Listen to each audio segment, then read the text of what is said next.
त्रेता युग का समय था। भगवान श्री राम को अपने पिता दशरथ की आज्ञा से 14 वर्षों के लिए वनवास मिला। उनके साथ उनकी पत्नी सीता और छोटे भाई लक्ष्मण भी गए।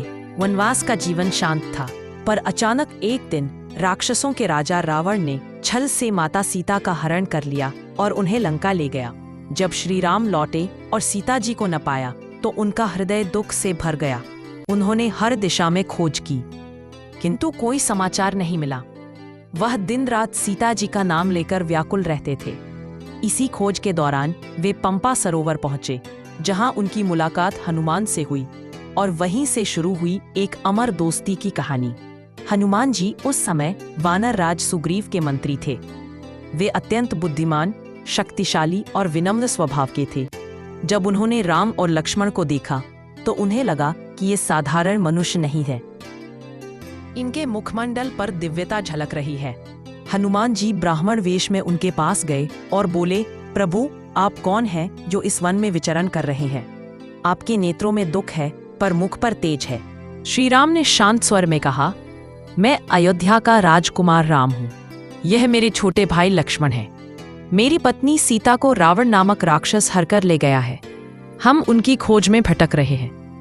यह सुनते ही हनुमान जी को भीतर एक अनोखी शक्ति जागी। वे तुरंत अपने वास्तविक रूप में आ गए, प्रभु के चरणों में गिर पड़े और बोले, प्रभु, आपका दास हनुमान आपके चरणों में उपस्थित है। आज मेरा जीवन सफल हो गया। श्री राम ने उन्हें उठाया, गले लगाया और बोले, हनुमान, आज से तुम मेरे सबसे प्रिय हो। तुम्हारा समर्पण मुझे छू गया। उस पल से एक ऐसी मित्रता की शुरुआत हुई जो समय और युगों से परे है। हनुमान जी ने सुग्रीव से राम की मित्रता कराई। सुग्रीव ने वचन दिया कि वह सीता माता की खोज में पूरी सहायता करेगा। श्री राम ने उसकी मदद कर बाली का वध किया। इसके बाद सीता की खोज के लिए वानर सेना चारों दिशाओं में भेजी गई। दक्षिण दिशा की सेना का नेतृत्व हनुमान जी को मिला।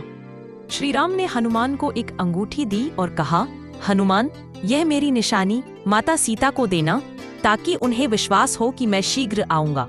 हनुमान ने आज्ञा ली और समुद्र तट पहुंचे।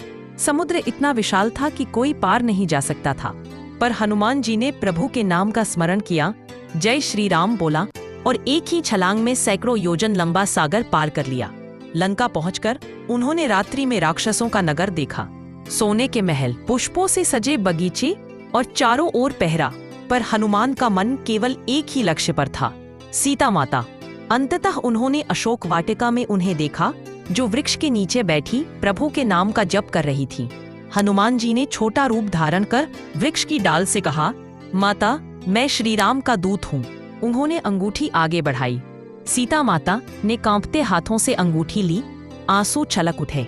हनुमान, क्या मेरे स्वामी कुशल है? क्या वे मुझे लेने आएंगे?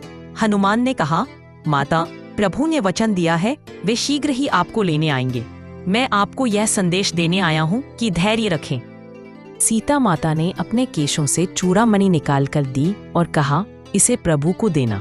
कह देना, सीता अब भी केवल राम का नाम जपती है।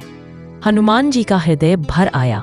वो लौटने से पहले रावण के दरबार में गए और उसे समझाया कि वह सीता को वापस कर दे, पर रावण ने अपमान किया। तब हनुमान ने अपनी पूंछ से लंका में अग्नि लगा दी।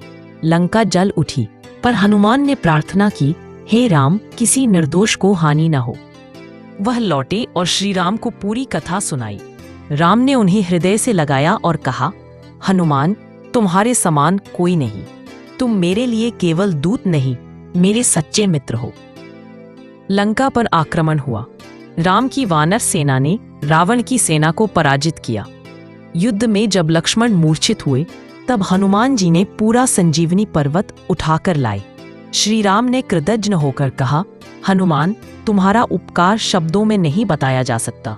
लंका विजय के बाद जब राम अयोध्या लौटे तो उनका राज्याभिषेक हुआ। सभी को उपहार दिए गए, पर हनुमान जी चुप बैठे रहे। सीख, यह कहानी हमें सिखाती है कि सच्चा मित्र वही होता है जो हर परिस्थिति में साथ दे, चाहे समय कठिन हो या आसान।